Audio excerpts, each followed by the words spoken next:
Welcome, I'm Maverick with owlknightsmedia, and we'll be reviewing Unicorn Overlord.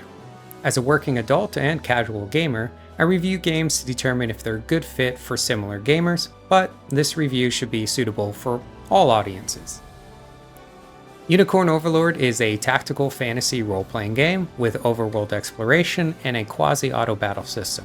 It features a beautifully rendered 2.5D character set with gorgeous sprite animations and voice acting. The story and character models draw a heavy inspiration from traditional JRPGs. In Unicorn Overlord, players will find themselves in a classic world where a good-natured royal orphan takes on an evil empire. The protagonist, a young prince named Elaine, travels with an ever-expanding group of allies to overthrow the tyrant Galerius. Unicorn Overlord was developed by Vanillaware, who also created Dragon's Crown, Odin's Sphere, and 13 Sentinels. They released this game on March 8th, 2024. In terms of payment, Unicorn Overlord operates under the traditional buy once, play forever model. You can buy physical or digital. That said, there are 3 different versions to consider. There's the standard edition, which retails around 60 USD, a Monarch edition that retails around 70 USD, and a demo which is free to download and play for several hours. The Monarch edition basically is a collector's edition, and it includes an art book, card game, music album, and a custom coat of arms DLC. For players worried about the price, I recommend trying out the demo, as it truly did feel like more than enough to gauge whether or not I wanted to purchase the game. I wish more games had this option, as it really helped determine my eventual purchase.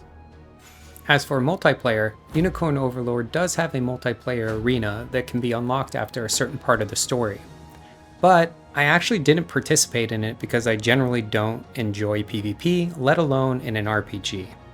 They generally follow a squad vs squad format and usually suffer from balance issues. That said, your results may vary. However, I should note that after putting over 30 hours into the game, I still hadn't completed the quest line that unlocks the Colosseum. It can probably be done much faster, as I tend to do basically every single side quest and explore a ton. Still, it won't be something that you're going to get into early on into the game.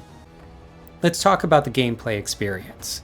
The core gameplay loop involves exploring the overworld map for resources, doing side quests, liberating towns, unlocking unique characters and items, and engaging in squad-oriented battles while progressing the story. The graphics and sound are diamonds in the sand. For those who can appreciate 2D models, they're very well crafted, and every character has a plethora of animations. Each main character and many side characters have a ton of voice lines. So while the game is not 100% voice acted, it has a lot. It also pays attention to detail, going so far as to have voice lines where you can hear the actor speaking as though they have a helmet on, or hear their voice echo while speaking in an underground jail cell. Additionally, if they face away and go off screen, you can practically hear the difference in the volume, whether or not they're close or far. Moving on to storyline and mechanics. The storyline is pretty bland and uninspired, but the execution of the voice acting, gorgeous sceneries, well-honed battle system, and overall polish makes this something I was able to overlook. The controls feel solid, and the menu systems are both beautiful and intuitive. There are a lot of menu options I was actually surprised to see. Examples include previews for every single character's animation loops, and an ability to adjust their AI battle priorities. In fact, there's an overwhelming number of combat mechanics, so we'll only discuss some of them and at a high level. Of note, when they are introduced, they're all meaningful and they feel natural as you progress through the story. At its core, combat involves deploying squads of up to 6 characters whom you manually move around the battle stage. You can have more than one squad out, but let's keep it simple. Each unit has a strength and a weakness that plays out in a multi-layered trinity system where A is strong against B is strong against C, and C is strong against A.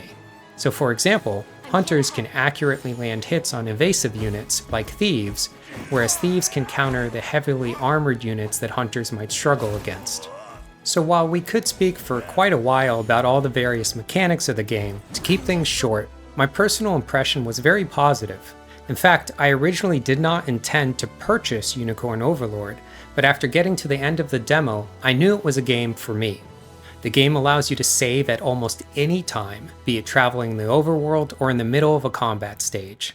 So, while RPGs can require dozens of hours to complete, this title feels very well suited to casual gamers and completionists alike. Unicorn Overlord offers a traditional but highly polished, tactical role-playing experience suitable for any fans of the genre. Its menu system and tutorials are beginner-friendly, so newcomers can enjoy it as easily. As long as players don't mind the fantasy stereotypes, there is a lot to enjoy for free in the demo and, of course, even more in the full game. Please consider leaving a like and subscribing for more casual gamer reviews, or visit our website at owlknightsmedia.com. Thank you.